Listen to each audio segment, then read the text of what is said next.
Aos 12 anos, ele sentou naquele tribunal com um sorriso que fez a pele de todos se arrepiar. Enquanto outras crianças da sua idade se preocupavam com o dever de casa e videogames, este menino vivia fantasias distorcidas que assombrariam os investigadores por anos. Ele genuinamente acreditava que era jovem demais para enfrentar consequências reais, que sua idade seria seu passe para sair da prisão sem pagar.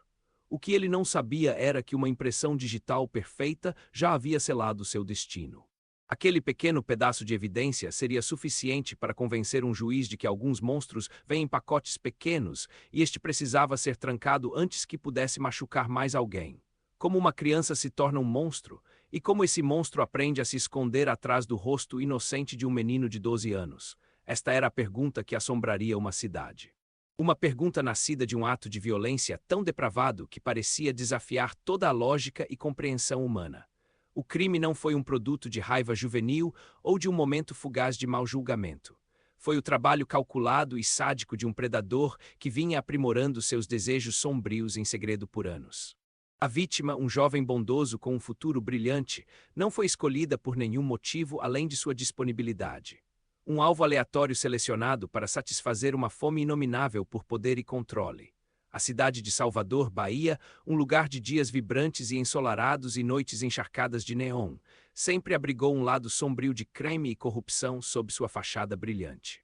É uma cidade de extremos onde imensa riqueza e pobreza desesperada coexistem, criando uma paisagem onde o impensável pode e frequentemente acontece.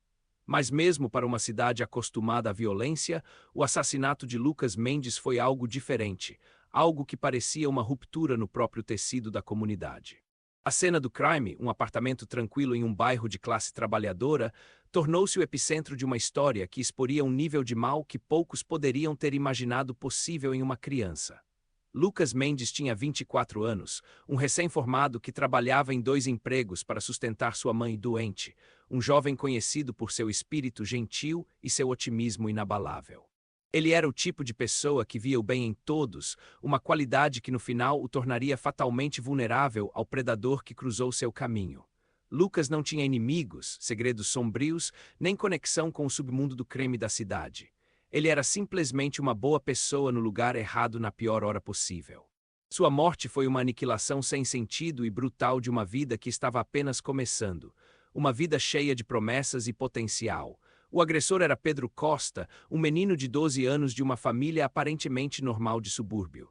Uma criança que, na superfície, era totalmente comum. Ele era quieto, um estudante decente, um menino que passava as tardes jogando videogames e andando de bicicleta pelas ruas bem cuidadas de seu bairro. Mas sob essa aparência de inocência infantil, uma ideologia monstruosa estava criando raízes. Uma crença de que ele era superior aos outros, que tinha o direito de exercer o controle final sobre outro ser humano. O sequestro e assassinato de Lucas Mendes não foi um impulso, foi o culminar de meses de planejamento e anos de fantasia. O primeiro passo horripilante no que ele imaginava ser uma longa e celebrada carreira como assassino. Os detalhes do crime eram tão meticulosos quanto horripilantes, revelando um nível de premeditação que era espantoso em um menino de 12 anos.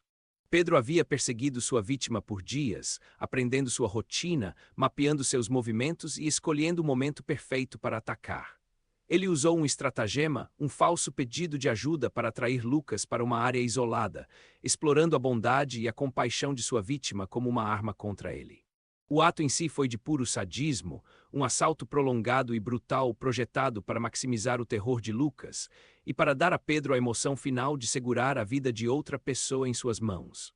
Os investigadores que chegaram à cena se depararam com um nível de brutalidade que ficaria com eles pelo resto de suas carreiras. A evidência falava não de uma luta, mas de uma tortura sistemática e controlada, o trabalho de um assassino que não estava apenas tirando uma vida, mas saboreando o processo. Estava claro que o motivo não era roubo ou vingança, mas algo muito mais sinistro, o simples e puro prazer de infligir dor e afirmar domínio absoluto. Este foi um assassinato troféu em sua forma mais pura, um ato cometido apenas para a própria gratificação distorcida do agressor. A investigação inicial foi uma busca confusa e frustrante por um fantasma. Um assassino sem motivo aparente e sem conexão com a vítima. Os detetives da Delegacia de Polícia de Salvador trabalharam incansavelmente perseguindo pistas que não levavam a lugar nenhum, entrevistando amigos e familiares que não podiam oferecer nenhuma informação sobre por que alguém iria querer prejudicar uma pessoa tão universalmente amada como Lucas. A cidade prendeu a respiração, dominada pelo medo de um assassino invisível e aleatório que poderia atacar qualquer um a qualquer momento. Um monstro que emergiu do lado sombrio da cidade para cometer um ato de mal incompreensível. A reação da comunidade foi de choque e tristeza profundos. Uma cidade unida em sua dor por um jovem que representava o melhor de Salvador. Vigílias foram realizadas e memoriais cresceram na rua onde Lucas tinha sido visto pela última vez. Um testamento ao impacto profundo e pessoal de sua morte. Em uma cidade frequentemente dividida por cultura e classe, o assassinato de Lucas Mendes se tornou uma tragédia unificadora. Um lembrete nítido da fragilidade da vida e do potencial, sempre presente para a escuridão invadir as ruas ensolaradas do paraíso. O perfil psicológico do assassino era um retrato arrepiante de uma personalidade narcisista e sádica, alguém que não sentiria remorso e provavelmente se deleitaria com a atenção que seu crime estava recebendo. A polícia sabia que não estava caçando um criminoso comum. Eles estavam caçando um predador da mais alta ordem. Alguém que via outras pessoas não como seres humanos, mas como objetos a serem usados e descartados para sua própria diversão. Eles não tinham ideia de que o monstro que procuravam era um menino de 12 anos, uma criança que naquele exato momento estava assistindo aos noticiários de seu próprio crime com um senso de orgulho e realização. O peso total da tragédia se abateu sobre a cidade à medida que os dias se transformavam em semanas sem uma prisão.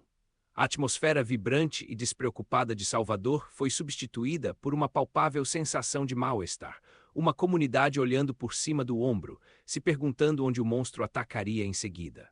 O assassinato havia exposto o lado sombrio do paraíso da cidade, a corrupção oculta que poderia permitir que tal mal apodrecesse à vista de todos.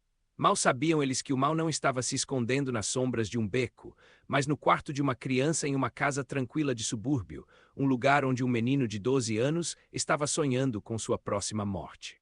A descoberta no caso veio de um único pedaço de evidência negligenciado, uma impressão digital clara tirada de uma garrafa de refrigerante descartada encontrada perto do local do sequestro.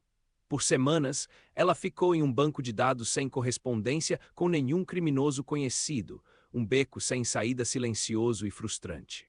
Mas uma verificação cruzada de rotina com outros bancos de dados, incluindo os de jovens infratores, rendeu um acerto impressionante e inacreditável. A impressão digital pertencia a Pedro Costa, um menino de 12 anos sem antecedentes criminais, uma criança que nunca sequer teve problemas na escola. A prisão de uma criança por um crime tão monstruoso enviou uma onda de choque pela Delegacia de Polícia de Salvador e por toda a cidade. Detetives, endurecidos por anos lidando com o pior da humanidade, lutavam para compreender a possibilidade de que um menino, que ainda não havia chegado à puberdade, pudesse ser capaz de tal sadismo calculado. Eles se aproximaram da casa da família com um senso de pavor e descrença, suas mentes correndo para encontrar alguma outra explicação, algum erro no sistema.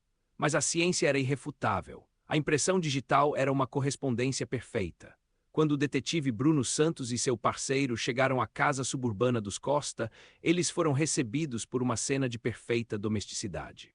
O gramado estava bem cuidado, uma bicicleta estava de lado na entrada, e através da janela eles podiam ver Pedro sentado no sofá jogando um videogame. Enquanto eles o levavam embora, seus pais eram um quadro de confusão e ultraje, gritando sobre assédio policial e um terrível engano. Pedro, no entanto, permaneceu estranhamente calmo, sua expressão de leve curiosidade, como se tudo isso fosse apenas uma interessante e inesperada diversão de sua tarde. Na sala de interrogatório estéril e sem janelas, a compostura do menino não se quebrou.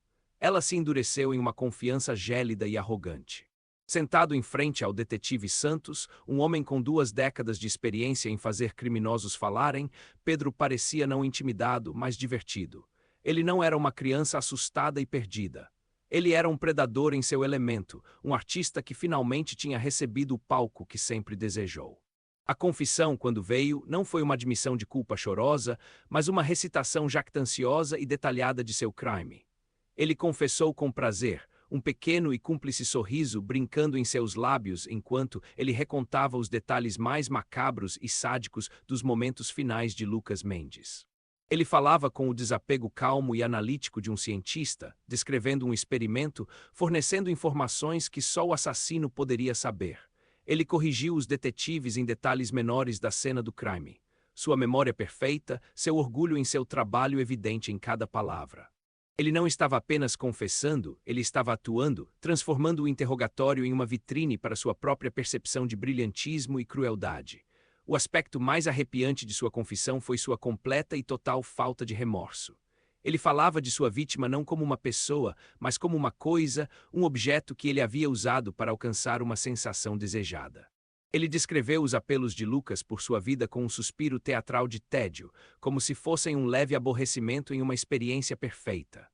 O detetive Santos, um homem que havia encarado os olhos de incontáveis assassinos, se viu olhando para algo que nunca tinha visto antes, um vazio completo e total, uma ausência de humanidade tão profunda que era quase sobrenatural.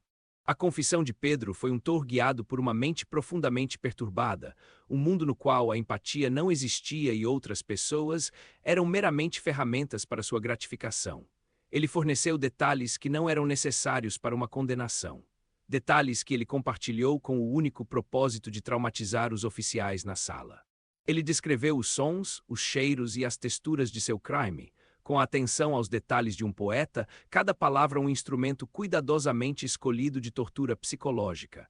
Ele não estava apenas admitindo um assassinato, ele estava forçando sua audiência a vivenciá-lo com ele. Ele parecia gostar do choque e do desgosto nos rostos dos detetives, se alimentando de seu horror como se fosse uma fonte de nutrição. Ele estava em completo controle, e ele sabia disso. Ele respondia às perguntas deles com uma arrogância intelectual, tratando-os como inferiores que estavam lutando para acompanhar sua mente superior. Esta não foi uma confissão motivada por culpa ou um desejo de redenção. Foi uma confissão motivada pelo ego, o ato de um monstro que estava tão orgulhoso de sua criação que não conseguia resistir ao desejo de compartilhá-la com o mundo. As ramificações legais e psicológicas de um menino de 12 anos confessando tal crime eram impressionantes. Uma equipe de psiquiatras foi trazida para avaliá-lo e seu relatório pintou um retrato de um psicopata clássico, uma criança nascida sem consciência que possuía uma capacidade adulta para manipulação e violência. Ele havia enganado a todos, seus pais, seus professores, seus amigos, com uma máscara de normalidade cuidadosamente construída. Uma atuação tão perfeita que ninguém jamais tinha visto o monstro à espreita por baixo. A cidade vibrante e ensolarada de Salvador foi agora forçada a confrontar a aterrorizante realidade de que um de seus predadores mais perigosos era um menino de 12 anos. Enquanto o levavam para um centro de detenção juvenil, sua confiança presunçosa permaneceu inabalável. Ele havia lhes dado sua história, sua obra-prima, e ele estava convencido de que sua idade seria seu escudo final, que o sistema não saberia o que fazer com ele, que ele seria tratado como uma criança problemática em vez do assassino a sangue frio que ele era. Ele era um sádico detalhista que havia planejado cada aspecto de seu crime. Mas ele havia cometido um erro de cálculo crítico. Ele havia subestimado a repulsa de uma sociedade que, quando confrontada com o mal puro, encontraria uma maneira de criar uma jaula forte o suficiente para contê-lo, não importa quão pequeno o monstro fosse. Com uma confissão arrepiante garantida, o trabalho de construir um caso hermético contra um assassino de 12 anos começou, uma tarefa que era tão legalmente complexa quanto emocionalmente desgastante. A promotora Ana Almeida e sua equipe sabiam que a defesa tentaria anular a confissão, argumentando que uma criança não poderia ter renunciado a seus direitos conscientemente. Eles precisavam construir um caso tão forte que pudesse se sustentar por conta própria, uma montanha de evidências que provaria a culpa de Pedro Costa, além de qualquer sombra de dúvida, independentemente de suas próprias palavras jactanciosas. A investigação tomou um rumo sombrio e doloroso quando os detetives começaram a cavar o passado de Pedro. E o que eles descobriram foi um padrão de crueldade crescente que havia sido ignorado ou descartado a cada passo. Eles encontraram evidências de que Pedro tinha um longo e oculto histórico de torturar e matar animais de estimação do bairro. Atos de sadismo que eram um precursor clássico da violência contra humanos. Vizinhos recontaram histórias de animais de estimação desaparecidos, de encontrar pequenos animais mutilados nos bosques atrás de suas casas, incidentes que eles atribuíram a predadores selvagens, nunca imaginando que o predador era o menino quieto que morava na rua. A descoberta mais condenatória, no entanto, foi uma série de apelos ignorados da própria irmã mais nova de Pedro. Ela repetidamente havia dito a seus pais e a um conselheiro escolar que seu irmão a assustava, que ele tinha um lugar ruim nos olhos e que ele a havia ameaçado com violência se ela contasse a alguém sobre as coisas que ele fazia com os animais. Seus gritos de ajuda foram descartados como uma rivalidade infantil entre irmãos. Seus medos vistos como uma imaginação hiperativa. O sistema, tanto em casa quanto na escola, havia falhado com ela, assim como havia falhado em ver o monstro que estava ajudando a criar. Este histórico de avisos ignorados se tornou um pilar central do caso da acusação. Ana Almeida argumentou que este não foi um ato de violência súbito e inexplicável, mas o resultado previsível de um padrão de falhas sistêmicas. Os pais, cegos pela negação, haviam se recusado a ver a escuridão crescendo em seu próprio filho. A escola, sobrecarregada e subfinanciada, havia falhado em reconhecer os sinais de alerta clássicos de um psicopata em formação. A comunidade inteira, em seu desejo de manter a ilusão de tranquilidade suburbana, havia olhado para o outro lado. O caso destacou um padrão devastador de falhas sistêmicas, onde os adultos que deveriam proteger as crianças, em vez disso, haviam habilitado um predador. O conselheiro escolar, que havia descartado os medos da irmã, foi forçado a testemunhar, sua vergonha e arrependimento palpáveis no banco das testemunhas. Ela admitiu que não havia levado a alegação a sério, que ela tinha visto Pedro como uma criança quieta, se um pouco retraída, não um potencial assassino. Seu testemunho foi uma acusação dolorosa de um sistema que não estava equipado para identificar ou lidar com uma criança que era verdadeiramente má. A negação dos pais foi ainda mais profunda. Em entrevista após entrevista, eles insistiram que seu filho era um bom menino, que ele estava sendo incriminado, que a polícia havia coagido uma falsa confissão de uma criança assustada e confusa. Eles contrataram uma equipe de advogados caros que imediatamente iniciou uma campanha de relações públicas para pintar Pedro como a vítima, um jovem problemático que estava sendo injustiçado por um sistema legal excessivamente zeloso. Sua recusa em aceitar a verdade, mesmo diante de evidências esmagadoras, foi uma exibição impressionante de cegueira voluntária. A cidade vibrante e ensolarada de Salvador, que havia sido tão rápida em julgar e condenar, foi agora forçada a olhar para sua própria cumplicidade. A história de Pedro Costa não foi apenas a história de um único monstro, mas a história de uma comunidade que havia falhado em proteger seus mais vulneráveis. O lado sombrio da cidade não era apenas sobre crime e corrupção. Era também sobre a escuridão suburbana e silenciosa da negação e da negligência. Uma escuridão que podia ser tão mortal. A equipe de acusação meticulosamente juntou a linha do tempo da crueldade crescente de Pedro, criando uma narrativa que era ao mesmo tempo horripilante e inegável.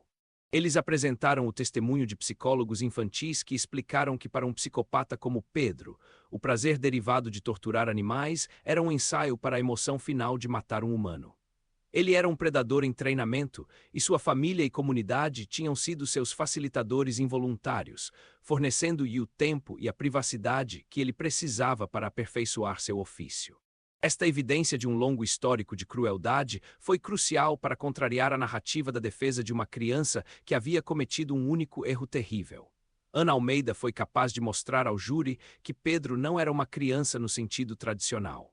Ele era um monstro no corpo de uma criança, um predador com uma vida inteira de experiência em violência e manipulação.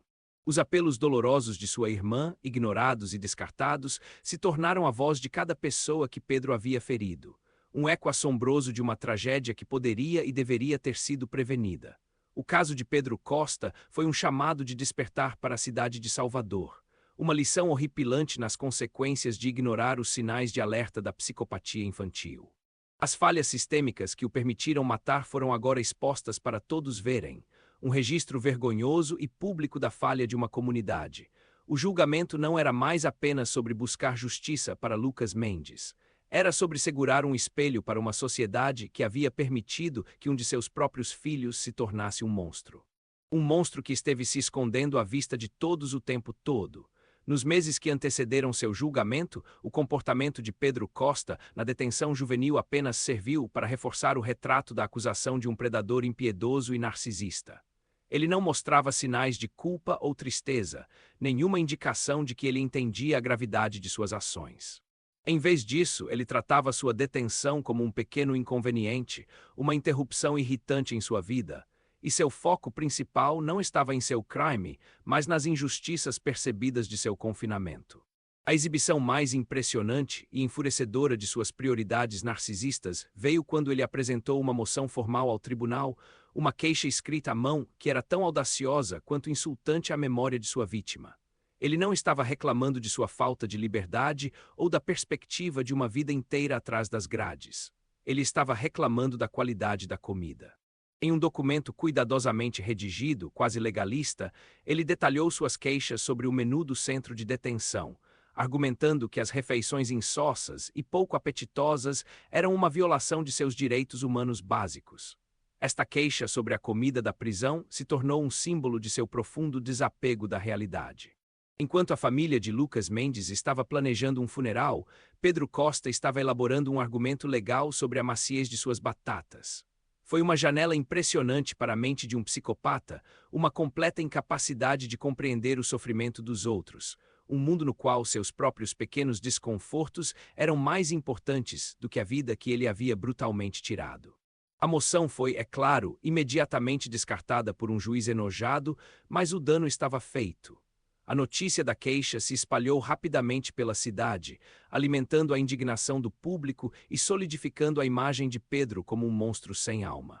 A cidade vibrante e ensolarada de Salvador, com sua cultura de excesso e indulgência, foi agora confrontada com uma forma de egocentrismo tão extrema que era quase uma caricatura. A história se tornou uma piada sombria e amarga, um símbolo de uma geração de crianças que foram criadas com um senso de direito tão profundo que até um assassino podia reclamar do menu. Para a promotora Ana Almeida, a moção foi um presente. Ela planejou introduzi-la no julgamento como evidência de seu caráter, uma demonstração clara e inegável de sua falta de remorso. Era um pedaço de papel que falava mais eloquentemente sobre seu estado de espírito do que qualquer avaliação psicológica poderia. Era a prova de que ele não era uma criança assustada que havia cometido um erro, mas um predador frio e calculista que era totalmente desprovido de empatia. Nas audiências pré-julgamento, o comportamento de Pedro foi de tédio e indiferença. Ele frequentemente bocejava teatralmente, revirava os olhos para as declarações da promotora e rabiscava em um bloco legal, não prestando atenção aos procedimentos que determinariam o curso de sua vida inteira. Seus advogados, uma equipe cara contratada por seus pais que ainda estavam em negação, ficaram visivelmente frustrados com seu comportamento, suas tentativas de ensiná-lo a etiqueta do tribunal se mostrando totalmente inúteis. Ele estava convencido de que era a pessoa mais inteligente na sala e tratava todo o processo legal com desprezo aberto. Seus pais continuaram sua campanha para pintá-lo como a vítima, dando entrevistas chorosas a qualquer estação de televisão que os quisesse. Eles falavam de seu menino doce e sensível, uma criança que amava animais e era gentil com sua irmã, um retrato tão em desacordo com a realidade que era quase risível. Eles viviam em um mundo de fantasia, uma bolha de negação tão espessa que nenhuma quantidade de evidência podia penetrá-la. Sua atuação pública de luto era tão vazia e pouco convincente quanto a de seu filho. O contraste entre as queixas triviais de Pedro e o sofrimento profundo da família Mendes era uma narrativa nítida e poderosa que definiria o julgamento. De um lado estava uma família destruída por um ato de violência sem sentido, uma família que nunca mais compartilharia um feriado ou um aniversário com seu amado filho. Do outro estava um assassino de 12 anos que estava mais preocupado com a qualidade de sua sobremesa do que com a vida que ele havia extinguido. Foi um abismo moral tão vasto que não deixou espaço para simpatia ou compreensão. A queixa sobre a comida era mais do que apenas um ato de arrogância. Era uma forma de guerra psicológica. Pedro sabia que seria vazada para a imprensa e ele sabia que causaria dor à família da vítima. Foi uma maneira de ele continuar a exercer controle, de lembrar ao mundo que mesmo atrás das grades, ele ainda era quem puxava os cordões. Foi uma provocação final e repugnante de um monstro que obtinha prazer do sofrimento dos outros. À medida que a data do julgamento se aproximava, a cidade de Salvador se preparava para um espetáculo legal como nunca tinha visto. O caso não era mais apenas sobre um assassinato. Era sobre a natureza do mal em si, sobre a questão de se uma criança poderia realmente nascer sem alma. A queixa sobre a comida da prisão, um detalhe aparentemente menor e absurdo, havia se tornado uma peça-chave de evidência, um símbolo do narcisismo monstruoso do réu, um insulto final e imperdoável à memória de Lucas Mendes. O julgamento de Pedro Costa começou em uma manhã abafada de Salvador, o ar denso de umidade e uma sensação de grave antecipação. O tribunal era um circo da mídia com caminhões de satélite alinhados na rua e repórteres de todo o mundo disputando posição. Lá dentro, o tribunal estava lotado. Uma audiência sombria e silenciosa reunida para testemunhar o ato final em uma tragédia que havia cativado e aterrorizado a nação. Enquanto Pedro era levado para a mesa do réu, um murmúrio ecoou pela galeria. Ele era tão pequeno, de aparência tão comum, uma criança em um terno que era um pouco grande demais para ele, um contraste nítido e perturbador com a monstruosidade de seu crime. A promotora Ana Almeida começou sua declaração de abertura com um poder e uma fúria que imediatamente prenderam a atenção do júri. Ela pintou um quadro vívido e condenatório do réu não como uma criança, mas como um predador que esteve se escondendo à vista de todos. Ela os conduziu pela evidência, a impressão digital, a confissão, o histórico de crueldade animal. Cada fato outro tijolo na parede de culpa que ela estava construindo ao redor dele. Durante tudo, Pedro a observava com um olhar de diversão desapegada, um sorriso fraco, quase imperceptível, em seu rosto. O primeiro dia de testemunho foi uma experiência brutal e emocionalmente desgastante para todos no tribunal. Os primeiros socorristas descreveram o horror da cena do crime, suas vozes falhando com uma emoção que eles tinham sido treinados para suprimir. A mãe de Lucas Mendes subiu ao banco das testemunhas, seu corpo frágil e tremendo enquanto ela falava de seu filho gentil e bondoso. Seu testemunho, um retrato dilacerante do luto interminável de um pai. Os jurados choravam abertamente e até mesmo o juiz estoico José Viana parecia estar lutando para manter sua compostura. Mas foi no segundo dia do julgamento que Pedro Costa escolheu revelar a verdadeira profundidade de sua depravação. Ele chegou ao tribunal vestindo uma camisa de botão azul simples e discreta, uma peça de roupa tão comum que inicialmente passou despercebida. Mas quando o pai de Lucas Mendes, João, subiu ao banco das testemunhas, ele de repente parou no meio da frase, seu rosto empalidecendo, seus olhos fixos no réu. Um suspiro de puro horror se espalhou pelo tribunal enquanto todos seguiam seu olhar e percebiam a verdade repugnante. A camisa azul que Pedro estava usando pertencia a Lucas. Foi uma camisa que João Mendes havia comprado para o 24º aniversário de seu filho, uma camisa que Lucas estava usando na última fotografia já tirada dele. Pedro de alguma forma a havia contrabandeado para fora do armário de evidências ou havia pegado da cena do crime. Um troféu repugnante que ele havia guardado para este exato momento. Foi uma provocação silenciosa e inominável, um gesto de desprezo tão profundo e tão cruel que deixou todo o tribunal sem fôlego de choque. O caos que eclodiu foi imediato e absoluto. João Mendes soltou um grito de pura raiva animal e tentou atacar a mesa do réu, contido por 2 guardas. O júri olhou para Pedro com a boca aberta de horror, seus rostos máscaras de repulsa e descrença. Ana Almeida, pela primeira vez em sua carreira, ficou sem palavras, sua mente lutando para processar o nível de mal calculado que ela estava testemunhando. Foi um momento de monstruosidade pura e não adulterada.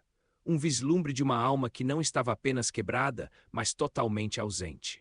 O juiz Viana, seu rosto uma máscara trovejante de fúria, bateu seu martelo, sua voz ressoando pelo tribunal enquanto ele ordenava que o júri fosse removido.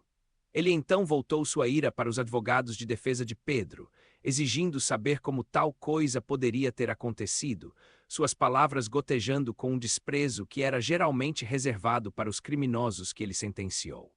Os advogados, pegos completamente desprevenidos, só podiam balbuciar que não tinham conhecimento de onde a camisa havia vindo, seus próprios rostos gravados com uma mistura de choque e horror profissional. O incidente foi um golpe catastrófico e irrecuperável para a defesa. Qualquer pequena esperança que eles tinham de pintar Pedro como uma criança problemática e cheia de remorso foi obliterada naquele único gesto monstruoso.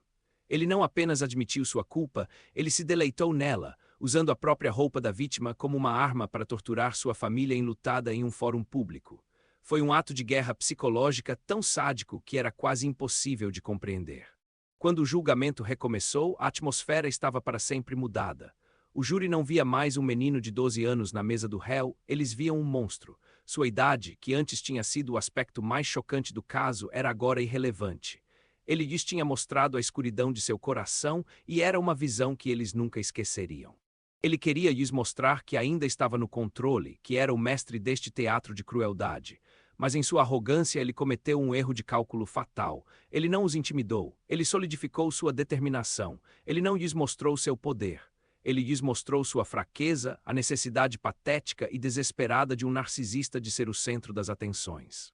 O julgamento continuaria, mas o veredicto já estava escrito nos rostos horrorizados dos 12 homens e mulheres que agora entendiam que não estavam apenas julgando um crime, mas olhando para o rosto do mal puro e não adulterado.